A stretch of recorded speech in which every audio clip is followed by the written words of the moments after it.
Hey everybody, what's up and welcome back to the Starcraft 2 Own It Shack. You might remember me as David, and today I'm going to be bringing you Master League Quest episode, whatever the number is at the top, because it's been so long since I've done one of these that I can't remember what episode number I'm on. Anyway, first things first, I do want to apologize for the very long hiatus that I've taken from making videos. This was because of just a lot of demands, work. I've been very busy with my job, so I haven't really had much time to play at all. In fact, I've only had a few games since making this video, and in fact, probably what you're going to see here is the level of play is not up to my usual standards. At least I don't think it is. And in case you're wondering, this is a practice game played on this new map. I forget its name. It's something with an N and a crypt. I don't know.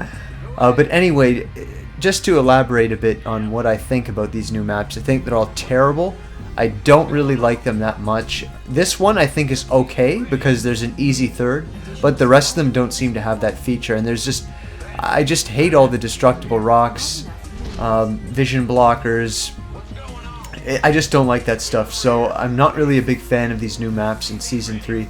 And I will be showing you my placement match when I do that. That is going to be a game I record for sure, because obviously there's a chance that I will make it into the Master League when I'm placed in Season 3. Because I have not yet played a game in Season 3, on ladder at least. I've obviously done customs like this. So anyway, I've been trying this new style of Terran versus Protoss lately, and it's been with a lot of siege tanks with bio, as particularly Marauders. The detailed build order and just all the kinds of information is available on Team Liquid about it. It's called Warden's TvP, Terran Deathball, that's what he calls it. And I think it's just great. I really like the style. I actually find that I can engage Protoss armies head on for once, instead of always having to just abuse mobility. This way you can actually, you can have an army with this Terran Deathball method that is more cost efficient than Protoss. And that's just, it's so good because usually that's not the case. So anyway, the typical build that I've been going for here is a standard 1-1-1, so I should be getting that factory ASAP, and there it goes. And I really feel like this 1-1-1 play is probably the best way to go about a build like this. I mean, it leaves you so many avenues to do whatever you want based on what you scout. And right now you can see with that SCV I'm scouting him. I see double gas, quite a bit of chrono boost on the Nexus, so I'm a little bit concerned about Stargates, but then he just puts down the robotics right in front of me, which didn't make a ton of sense to me at the time, but I considered it okay, it's a free scout. So because I saw that early robo, I will be altering my build slightly here. Normally I take that gas, that second gas, right after I start the factory, but in this case I will be getting that gas later, once I get my command center. And the reason for this is, of course, there's no reason for me to rush tech when he's going robo, because the robo means he can't attack for a while. He's not going to be able to put on decent pressure with a 1-gate robo build, and that allows me to get my command center up before his Nexus. And I'll take that advantage when I can. And I'll also get a bunker right there. That's to prevent the stalkers from coming up. If he sends a stalker, you can be vulnerable with only 3 Marines, so that's why I like to do that. The other part of the build is you get a Hellion, and I really like the Hellion. I think it's a great idea because it allows you to scout, and you can even scout proxies. Since Hellions are so fast, you can get around the map pretty quickly. So I really like it, and I think that it's something that I'll definitely be working into all my games. Also notice, I do get there, that's why you want the bunker. I do get the starport after the command center in this case. Like I said, this build, it's all about reacting to your opponent, so it allows you to play the game at a much higher level than some of you might be, even myself, you might not be accustomed to playing this way. I mean, there's different reactions for everything you can scout. It's all on Team Liquid, so check it out. It's really, really good post.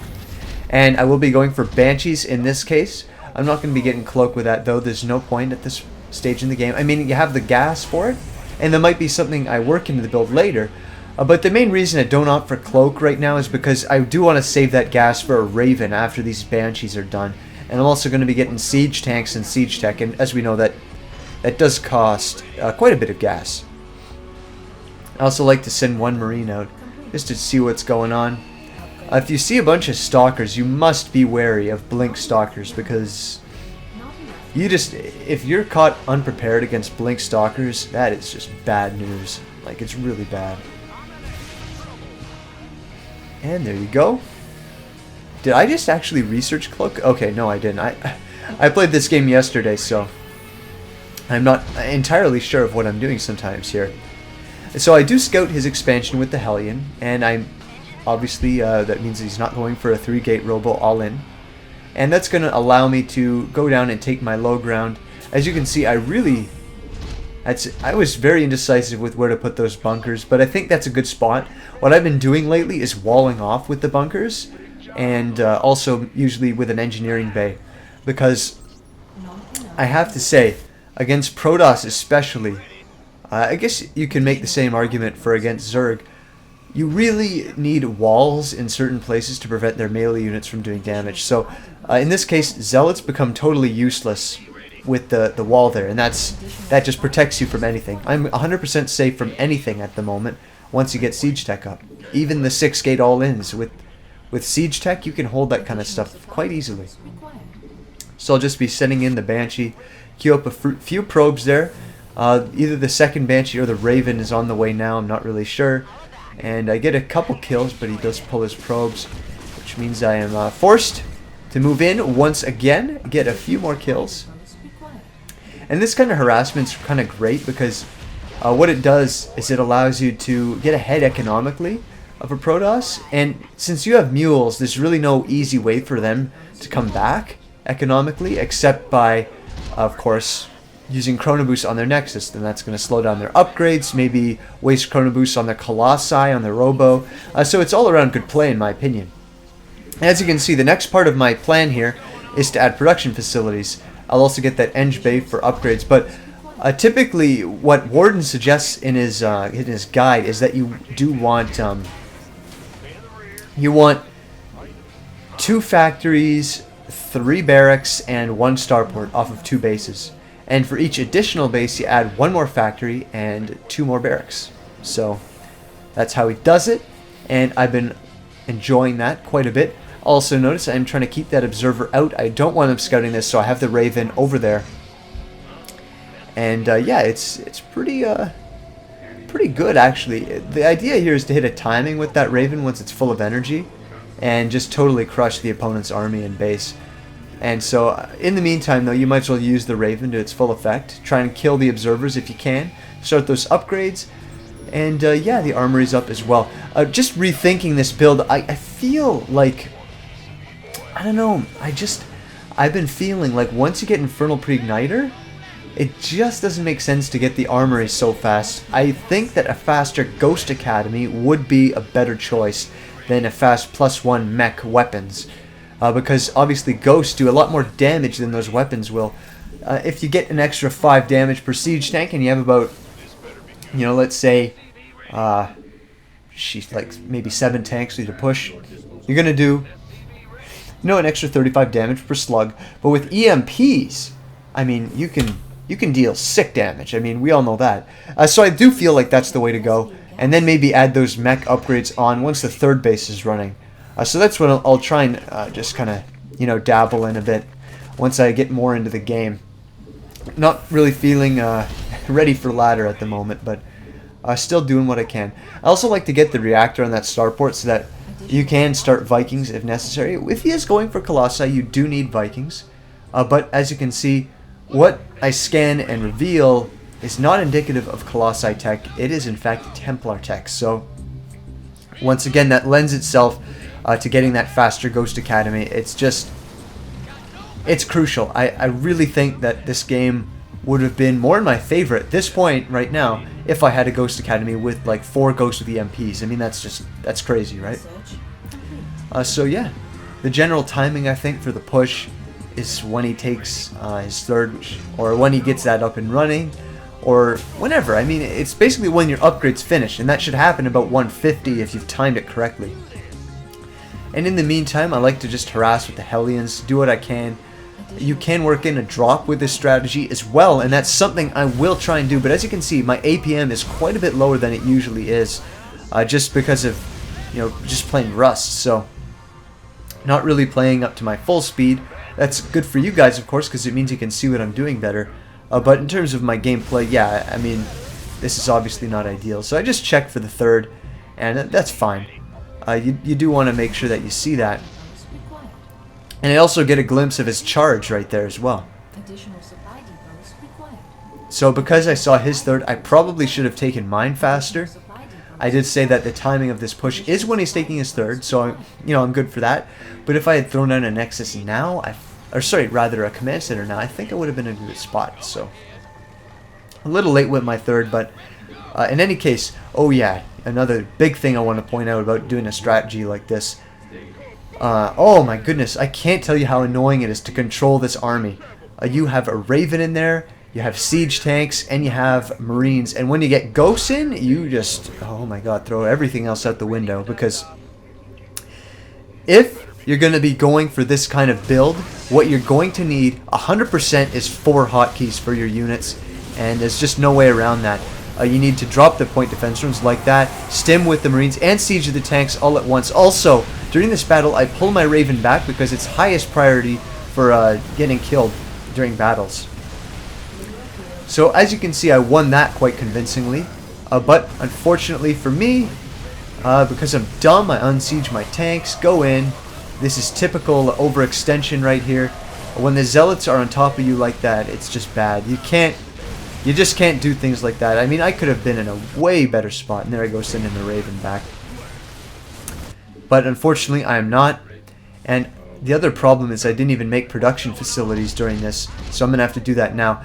If you have those production facilities already up during your push, you can replenish a lot faster. And instead, I'm just going to be driven out. And yeah, I mean, I killed this whole army, but didn't gain anything in my opinion. I mean, I didn't kill a Nexus. Didn't kill any probes, and yeah, it's just pretty bad all around. What I should have probably done during that is actually do a drop in his back door, just so I could do some economic damage, or kill something at least while I'm making that huge push. I mean, I raffle stomped his army, but just overextension was bad. So I just feel like playing again right now actually, because of how frustrating it is to lose like that. But still, I'm not out of the game completely. It's pretty even. We both lost our armies. There's a lot of expensive units in there. A Templar for him. There was a lot of siege tanks that I lost for me. I mean, the Marines and Marauders, you can always get more of those, as you can see. But yeah, I'm loving this build, guys. I really think all you Terran players looking for something new, you should try this, because I guarantee you the Protoss players on the ladder have not experienced this nearly as much as they've experienced the Marine Marauder Ball. Just make sure you get those hotkeys correct. As you can see right now when I'm moving out, there's nothing on hotkey 1. Typically what you want is to have your Marines and Marauders and Medivacs on hotkey 1. That way you can go 1T to stim. Personally I use R to stim, but I use R for everything actually. I use it for EMP, for stim. But actually I do siege with E, so anyway, just things to think about. And there finally goes the Ghost Academy. That is just so late though. Oh my goodness, this could have gone so much better if that had been earlier. Yeah, and a third factory because I do have my third base up. Essentially, the number of factories matches the number of bases you have, and the barracks count matches the number of bases you have times 2 plus 1. Some kind of formula like that should work out pretty nicely, I think. I do have some decent upgrades. Still got that Raven, which is good. But I think that I do need a few more. It looks to me like I'm a little bit light on the bio there. 4 siege tanks you generally would want more MMM with in order to, just give them a little bit of a shield when they're going in. So anyway, here I go. So as you can see, nothing on hotkey 1. That screws me up huge right now. Siege tanks are completely left undefended because I pressed 1 to control the Marines and Marauders. And nothing happened, so I get completely cleaned up. That was a terrible engagement. I am actually kind of embarrassed to show you guys that. So yeah. Anyway, I am going to drop his 4th, and that's easy to clean up. I mean, completely undefended. Should force a cancel on that, I think. And he's completely out of position as well. The Vikings... Oh, man, I hate it when I turn that thing green, but... yeah, so I'll try and drop his third now, but... What you're going to see here is what all you Protoss players should do. When you're facing a drop-style Terran like this, you just make a bunch of photon cannons around your bases like he's done here, and it leaves you very well defended. A great job by him right there, preventing that drop from doing almost any damage. So yeah, my macro is certainly not good. I'm not gonna, deny that. There's definitely a lot more I can improve on right now, but considering this is about the third game I've played in 30 days, I'd say, it wasn't that bad. It was not that bad at all. So, my plan now is to get those ghosts that I was talking about. So, I've got the Mobius reactor on the way, which gives the ghosts EMP the second they come out.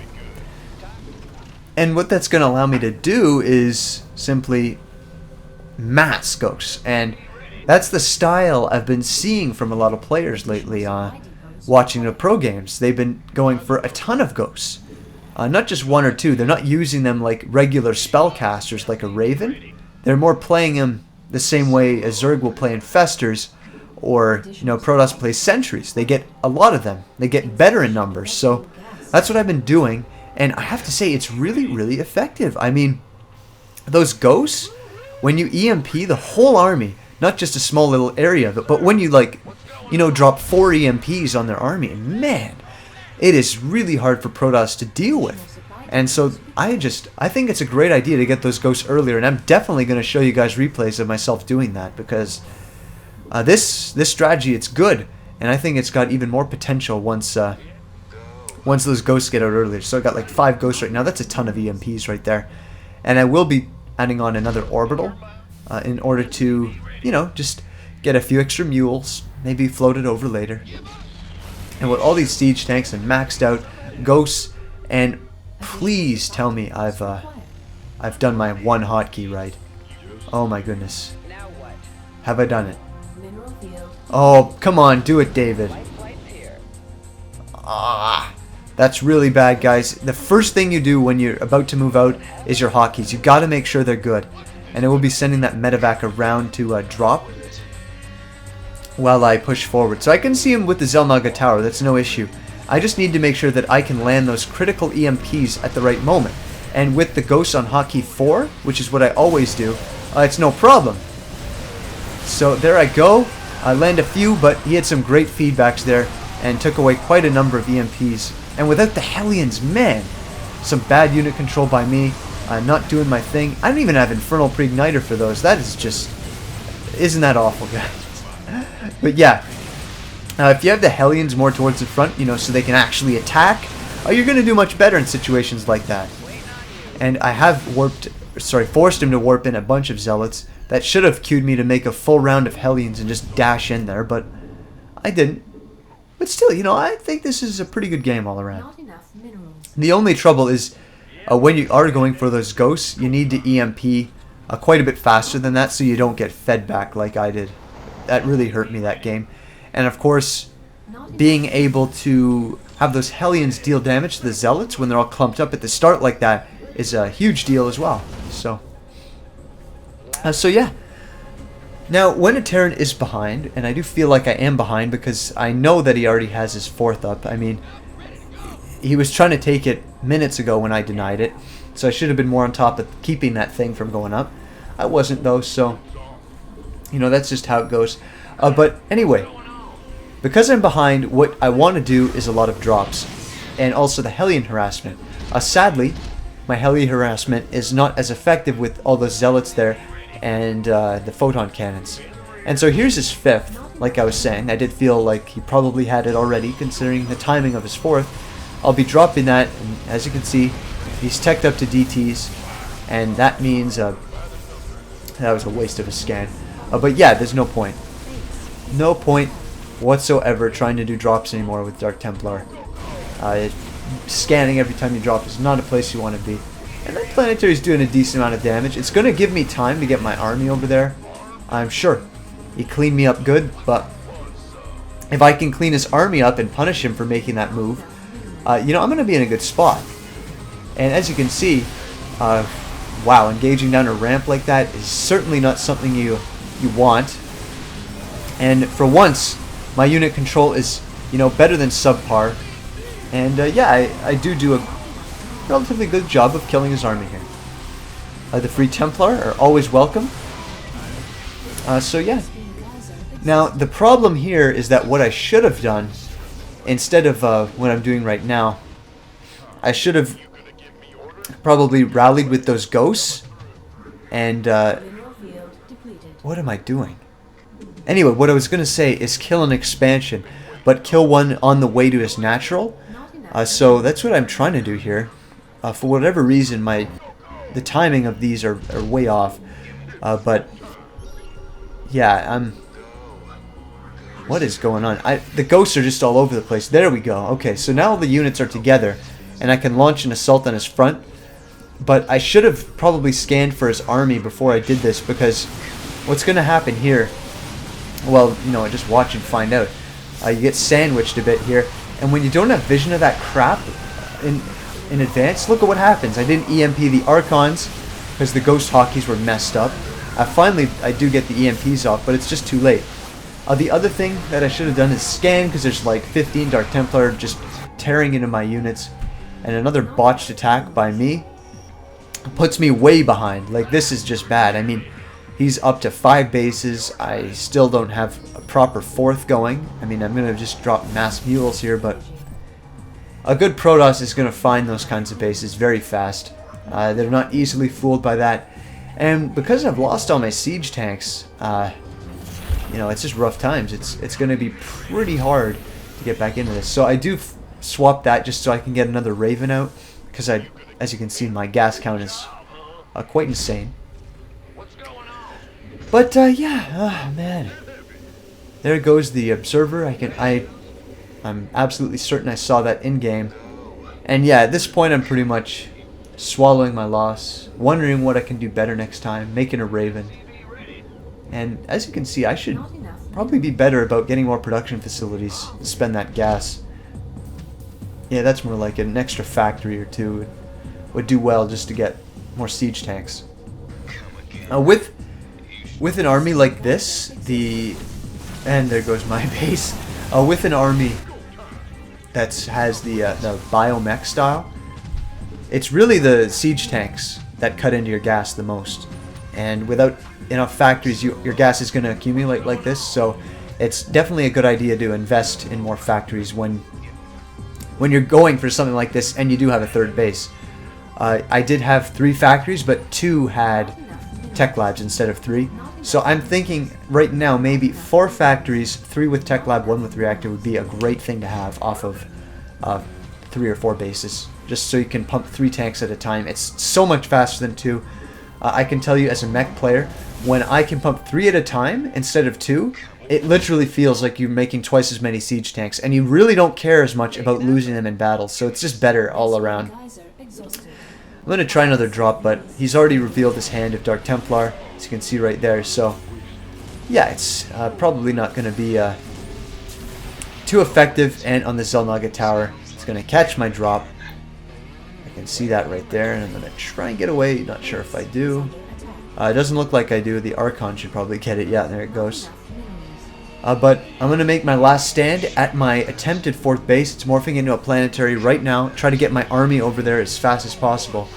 But I'm only sitting at 130 supply, whereas judging from what I saw on the Xel'Naga, it looked like he was maxed out. So this is going to be an insanely uphill battle. I have almost no income. Tons of oversaturation at the 3rd. Or rather, yeah, the 4th, I guess. It's honestly, that's my only mining base right now, so I'm not doing too well in that regard, and I will just take Xel'Naga Towers with SCVs just to see if I can.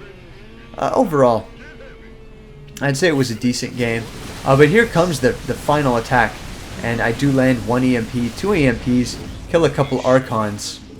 By the way, Archons are becoming my least favorite unit. When Protoss players get those against my siege tanks, it really makes me unhappy. It's extremely difficult to kill things with that much health without EMPs. yet another reason to go for those ghosts before the mech upgrades.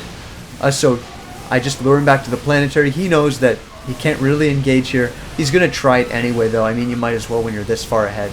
And he does manage to, as you can see, snipes that planetary before I even click the SCVs to repair on it. And yeah, I'm pretty sure I called GG here if I recall correctly. And it was a good game. Definitely could have done better with that one overextension and earlier ghosts. And overall, I think it's a great strategy. Suggest you guys try it. I hope I GG here soon because I'm running out of things to say. But anyway, yeah, once again, I really am sorry that I couldn't put out videos for a long time, but I am going to try my best to play more and get more of these out for you. I know how much you guys love my Master League quests, so I will absolutely be sure to keep making them. So once again, thank you for watching. Hope to see you again for another daily dose of ownage.